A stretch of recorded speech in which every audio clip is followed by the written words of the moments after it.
গভীর রজনীতে মা ঘুমিয়ে আছে, বাবা ঘুমিয়ে আছে, সন্তানেরা ঘুমিয়ে আছে, স্ত্রী ঘুমিয়ে আছে, ঘরের মধ্যে সবাই ঘুমিয়ে আছে, কিন্তু আপনি জাগ্রত হয়েছেন কার সন্তুষ্টির জন্য? আল্লাহর সন্তুষ্টির জন্য, গুনাহ ঝরানোর জন্য। এইভাবে করে রাতের গভীরে যখন আপনি চোখ দিয়ে পানি ঝরঝর করে বের করতে পারবেন, নবীজি সাল্লাল্লাহু আলাইহি ওয়াসাল্লাম বলেন, যে ব্যক্তি আল্লাহর জন্য চক্ষু দিয়ে পানি বিসর্জন করে, এই ব্যক্তিকে আল্লাহ তাআলা আরশের ছায়াতলে ছায়া দিবেন। সুবহানাল্লাহ। তাহলে রাতের অন্ধকারে তাহাজ্জুদের সময় ওঠার দরকার আছে না নাই? চোখের পানি ঝরানোর দরকার আছে না নাই?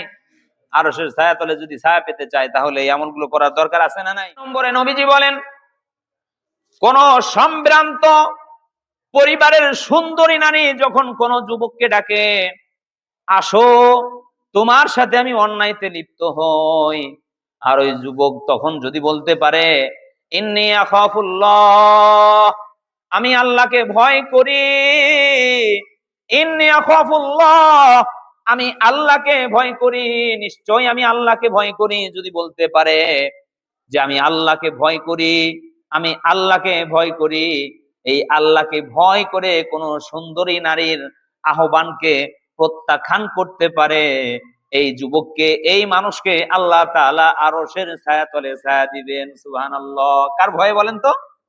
কথা বলেন, কার ভয়ে? আল্লাহর ভয়ে। আল্লাহর ভয়ে ফিরে আসার দরকার আছে না নাই? আছে না নাই? আল্লাহর নবী সাল্লাল্লাহু আলাইহি ওয়াসাল্লাম বলেন, বনী ইসরাইলের 3 জন যুবক গুহার মধ্যে আটকা পড়লো। একজন বলছে, আমাদের নেক আমলগুলো আল্লাহর কাছে উপস্থাপন করে দোয়া করো, যদি নেক আমলগুলো আল্লাহর কাছে উপস্থাপন করে দোয়া করতে পারি, এই গুহার মুখ থেকে অবশ্যই পাথর সরে যাবে। এই গুহার মুখ থেকে পাথর সরে যাবে, কোনোভাবেই ঠেলে সরাতে পারছে না। এই ঘটনা আপনারা পূর্বেও শুনেছেন, তারপরে আবারও বলছি স্মরণ করিয়ে দেওয়ার জন্য। আল্লাহ নবী বলেন, এই 3 জনের মধ্যে একজন ছিল এমন এক যুবক, যেই যুবক তার চাচাতো বোনকে ভালোবাসতো। একজন স্বামী তার স্ত্রীকে যেইভাবে কাছে পেতে চায়, ওইভাবেই কাছে পেতে চাইতো। যুবক বারবার অফার করলো, কোনোভাবেই ওই যুবতী চাচাতো বোন রাজি হলো না।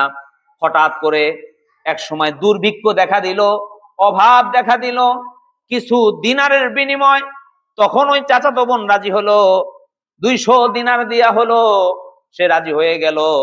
যখন তার উপরে বসেছে, উরুরানের উপরে বসেছে অন্যায় কাজ করবে বলে, ঠিক ওই মুহূর্তে ওই চাচাতো বোন ওই আব্দুল্লাহকে বলছে, আব্দুল্লাহ, তুমি আমার সতীত্ব নষ্ট করো না, তুমি আল্লাহকে ভয় করো। কারে ভয় করো? আল্লাহকে ভয় করো। এই আব্দুল্লাহ গুহার মধ্যে আটকা পড়েছে। আব্দুল্লাহ বলে, আল্লাহ, আমি ওখান থেকে উঠে চলে এসেছি, আমার চাচাতো বোনের কোনো সতীত্ব আমি নষ্ট করিনি। কেন? যখন তোমার নাম বলেছে তুমি আল্লাহকে ভয় করো, তোমার ভয়ে আমি অন্যায় থেকে ফিরে এসেছি। অতএব আল্লাহ, আমি যে এই কাজটা করেছি তোমার খুশির জন্য, তোমার সন্তুষ্টির জন্য, অতএব তুমি এই গুহার মুখ থেকে পাথর সরিয়ে দাও। তাৎক্ষণিক সাথে সাথে পাথর সরে গেল। সুবহানাল্লাহ। তাহলে 6 নম্বর হলো, সেই যুবককে আল্লাহ তাআলা আরশের ছায়াতলে ছায়া দিবেন, যেই যুবক কে কোন সম্ভ্রান্ত পরিবারের সুন্দরী নারী আহ্বান করে, আসো, আর সেই যুবক কি করে? এই সুন্দরী নারীর আহ্বানকে প্রত্যাখ্যান করে। এই যুবক প্রত্যাখ্যান করার দরকার আছে না নাই? না সারা দিলি কয় আইলো চলো যাইলো, এরকম হবে নাকি? এরকম হলে হবে না, তাহলে আর আরশের ছায়াতলে ছায়া পাওয়া যাবে না।